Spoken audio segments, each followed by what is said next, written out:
Welcome into a Week 8 edition of Football Friday Night. I'm Jacob Seuss. After tonight, I can't believe it, only 2 more weeks left of regular season high school football. And I'm Jonathan Acosta. This year is going by quicker than Jacob Seuss running the 40-yard dash. Yeah, you can say that again. I mean, just check out my times. We're not going to post them, though. But we're going to begin our game tonight, or show tonight, with our 5 News Game of the Week. And we had a good one where the kids run much quicker than I do. Shiloh, they were taking on Elkins, with the winner gaining full control of first place in the 4A1. That's right. The Shiloh student section, they were saying, we're going hunting, and hunting is exactly what the Saints did. Pick things up in the second quarter. Shiloh moved the ball however they wanted in this one, including on the ground. Ben Baker, that's a freshly baked touchdown. This was only part of a dominant half for the Saints. Next possession, Eli Wisdom looking deep for his guy, Bodie Neal, and Neal goes full extension down the sideline for the grab. If you look up sweetest play nominee in the dictionary, you might find that play.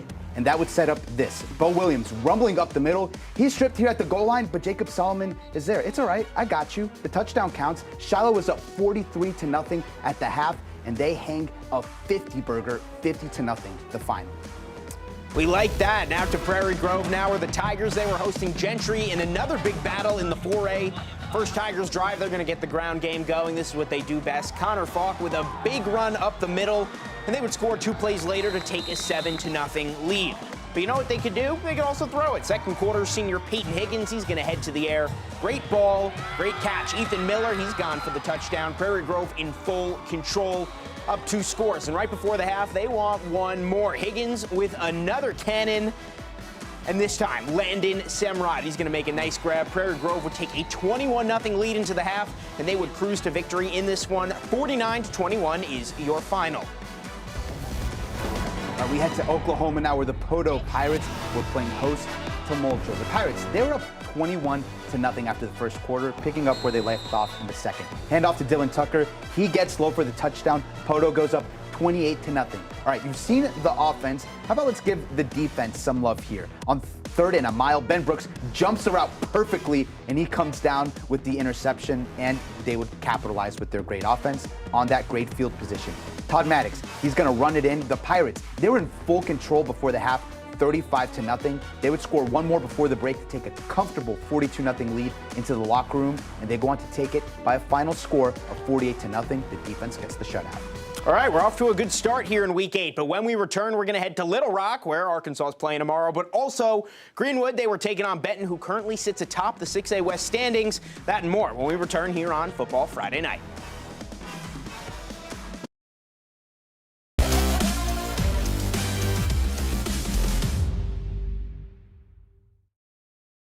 Welcome back into Football Friday Night. We love our friends out in Oklahoma, and the Vian Wolverines, well, they've been one of the best teams in the Sooner State, leading the 2A5 with a perfect 4-0 conference record. That's right, but Panama looked to play the spoiler role tonight in front of its home crowd, looking to make a run at the playoffs. Yeah, the Wolverines, though, they haven't had too much competition this season, and tonight, Jonathan, well, it would be no different. Vian, they're going to get us started with the very first play from scrimmage. They're going to take control, 50 yards. Liddy Nelson on the end around, beating everyone to the end zone. Wolverines up 7-0 to start. And yeah, that's a good word because they were just getting started. Liddy this time, he's going to take the shovel pass, and he goes 38 yards. He once again gets in the end zone. 13-0 Vian. Liddy 13. That Vian ground Panama nothing. Yeah. Liddy, again, I mean, how many times can we show this kid? 3 touchdowns, 21-0 Vian. They would go on to win this one. Big 41-7 is your final from Oklahoma.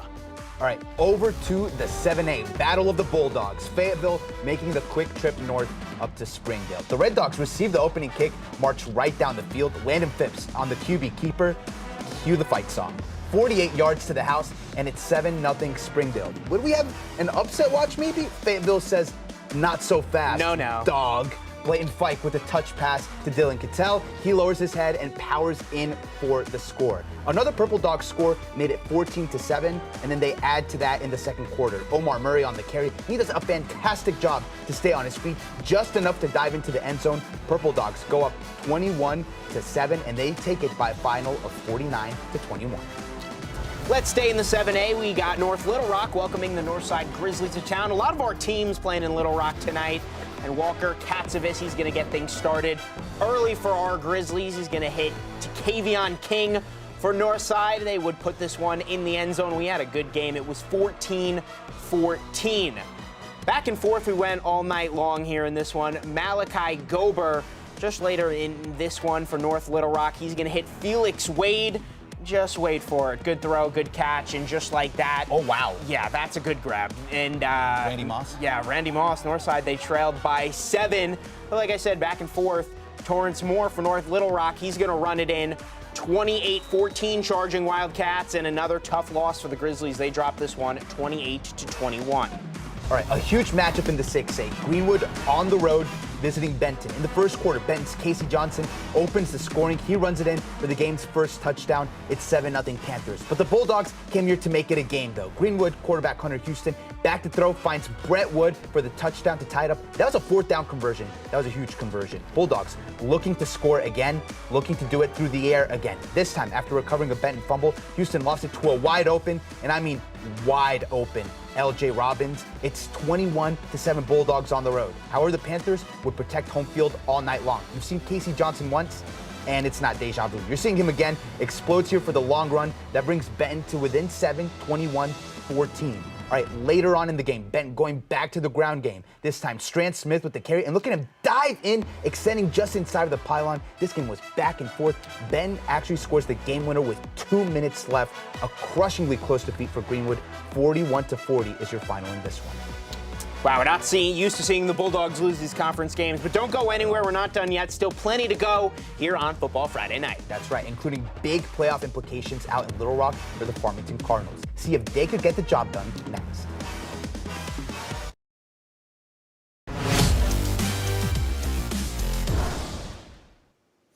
Welcome back into Football Friday Night. Only 3 games to go, but Jonathan, our guys out in Charleston, they look better than ever. That's right, a perfect 7-0, and they're running up the score, a 30-point margin of victory in conference play. And tonight, the Tigers welcomed in the Lincoln Wolves.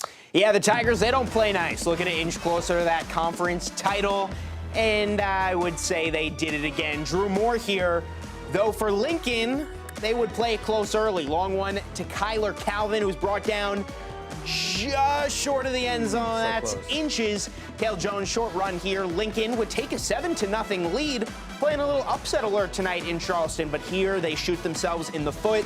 Fumble recovered by Charleston, and then Brandon Scott, he's going to do his thing, hitting Brighton Ketter for the touchdown. That would tie it up at 7, and Charleston would run away from there. They win this one big, 51-14. All right, Farmington coach J.R. Eldridge back closer to the central part of the state after leaving North Little Rock. Greenbrier, they don't care though. First quarter, Cooper Wilcox takes it in from a few yards out. Panthers up 7-0 early. Next possession, Wilson Morganson. He takes it around the edge here. He's going to cut back upfield. The cameraman can't follow along, but it doesn't matter because he's gone. It's 75 yards for the score. Greenbrier on top 14-0, and then they just keep it rolling. They blow out Farmington 48-6. We're going to finish things off tonight in Lavaca. The Golden Arrows playing host to Mansfield. Trailing by 7, though, Lavaca. Maddox Knoll, he's had quite the year for this Golden Arrows team. Keeper for the touchdown, 14-14. And Lavaca, they would go on to win another big conference game. Our guy Maddox Knoll was all over the place. A close game tonight against Mansfield, but Lavaca is going to win this one 28-21. That's going to do it, though, here for a Week 8 edition of Football Friday Night. We'll have all your Arkansas coverage tomorrow. They take on Arkansas Pine Bluff. But until then, have a good weekend, and thanks for watching.